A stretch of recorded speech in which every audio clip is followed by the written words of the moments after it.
মক্কা এবং মদিনা পর্যন্ত পৌঁছার সামর্থ্য আছে তার জন্য হজ করা ফরজ। আর যার পৌঁছার সামর্থ্য নেই, প্রিয় বন্ধুগণ, আজকে আমি কথা বলবো হজ নিয়ে। আজকে কিছু কথা বলবো হজ নিয়ে। দেখেন, আজ হজের নামে আমাদের দেশে একটা তামাশা শুরু হয়েছে। ইসলাম নিয়ে মানুষরা ফাইজলামি করতেছে, ব্যবসা বিজনেস করতেছে ইসলাম নিয়ে। যেমন কোরআন নিয়ে, হাদিস নিয়ে, মসজিদ নিয়ে, আলিম উলামা নিয়ে, হজ নিয়ে, ওয়াজ নিয়ে, এইগুলা নিয়ে মানুষ এখন বিজনেস শুরু করেছে। কিভাবে? সব কিছুর একটা লিমিট আছে, সব কিছুর লিমিট আছে, কিন্তু দেখা যাচ্ছে কি আমরা লিমিটের বাইরে চলে যাচ্ছি। দেখেন, আপনারা সবাই জানেন যে কুমিল্লার আলিফ মাহমুদ যে একটি ছেলে আসিল, সে পায়ে হেঁটে হজে গেছে প্রায় 9-10 মাস আগে। কুমিল্লার আলিফ মাহমুদ পর এখন সানা আনসারি, ভারতের একটি মহিলা, সানা আনসারি নামে একটা মহিলা, সে নাকি পায়ে হেঁটে হজে যাবে। এই উদ্দেশ্যে এই মহিলাটি রওনা হয়েছে। দেখেন, 1 নম্বর, সেই মহিলার স্বামী ছাড়া, কোনো পরিবার ছাড়া, ভাই ছাড়া, আত্মীয় স্বজন ছাড়া একা একটা মহিলা বাহিরে রওনা হয়েছে। আর দেখেন, একটা মহিলা ঘর থেকে একা বাহিরে রওনা হয়েছে হজ করতে বলে। আর এমন এক পোশাক পরতেছে, হিজাব, বোরকা যেটা আমরা বলি, এমন এক বোরকা পরতেছে, স্কিন সাইট শর্ট, আর কোমর ধুলাই মুলাই করে হাঁটতেছে। প্রতিদিন একটি করে ভিডিও সকাল বিকাল ফেসবুকে আপডেট দিচ্ছে এই মহিলাটি।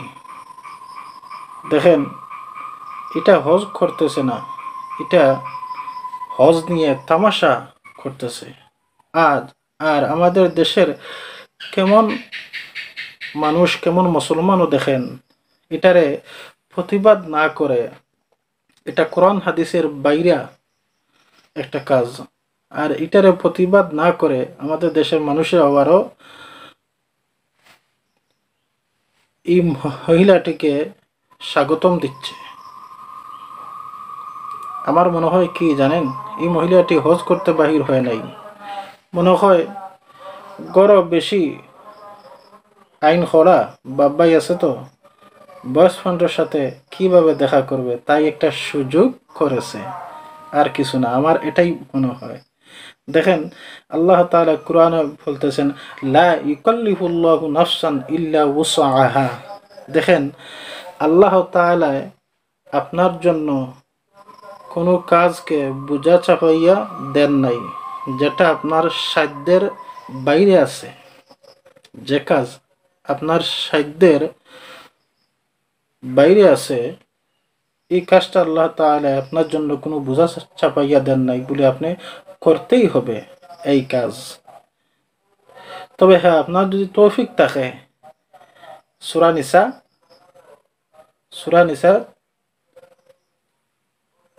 না, সূরা আলে ইমরান 4 নম্বর পারা, ইন্না আউওয়ালা বাইতিন উদিআ লিন-নাসি লাল্লাযী বিবাক্কাতা মুবারাকান ওয়া হুদাল লিল আলামিন। এগুলো আয়াত দ্বারা আল্লাহ তাআলা বলতেছেন যে যার নিজ বাসভবন থেকে মক্কা এবং মদিনা পর্যন্ত পৌঁছার সামর্থ্য আছে তার জন্য হজ করা ফরজ। আর যার পৌঁছার সামর্থ্য নেই, যার পৌঁছার সামর্থ্য নেই, হজ করার সামর্থ্য নেই, আমি অবশ্যই আল্লাহ তাআলার দরবারে আমরা সাহায্য চাইতাম, বলে আল্লাহ আমাকে আপনি হজ করার তৌফিক দান করেন, সেই সামর্থ্য দেন। ঠিক কিনা? এইভাবে আল্লাহ তাআলার দরবারও আমরা প্রার্থনা করতে পারি। যদি আমরা সাধ্য হয়, তৌফিক হয় হজ করার, তাহলে কোনো কিছুর উপর আরোহণ করে, সেটা উট হোক, জাহাজ হোক, আর হেলিকপ্টার হোক, বিমান হোক, আরোহণ করে মক্কা এবং মদিনাতে আমরা সফর করতে যাব, হজ করতে যাব। কিন্তু দেখেন আজ আমাদের দেশে হজ নিয়ে ফাইজলামি শুরু হয়েছে, পায়ে হেঁটে হজে যাচ্ছে। এগুলো আসলে ভাইরাল হওয়ার দান্দা। মানুষে হজ নিয়ে আজ ভাইরাল হওয়ার দান্দা করতেছে, আর কিচ্ছু না। এটা ফাইজলামি তামাশা করতেছে। আমাদের দেশে যদি এমন একটা, যদি প্রতিটা দেশে আইন জারি, যদি একটা আইন জারি করা হইতো, তাহলে সবচাইতে উত্তম হইতো। যে কোরআন নিয়ে, হাদিস নিয়ে, মসজিদ নিয়ে, আলিম উলামা নিয়ে, হজ নিয়ে যারা ফাইজলামি করবে, ইসলাম নিয়ে যারা ফাইজলামি করবে, তারার লাগি আইনিভাবে শাস্তির ব্যবস্থা আছে। তাহলে এই সমস্ত অপকর্ম কোনো ব্যক্তি করতে হলে চিন্তা করল না, কোনো শাস্তির ব্যবস্থা তো নেই। যার যেমনে চলাফেরা তেমনি করতেছে। যাই হোক, আসসালামু আলাইকুম রহমতুল্লাহ।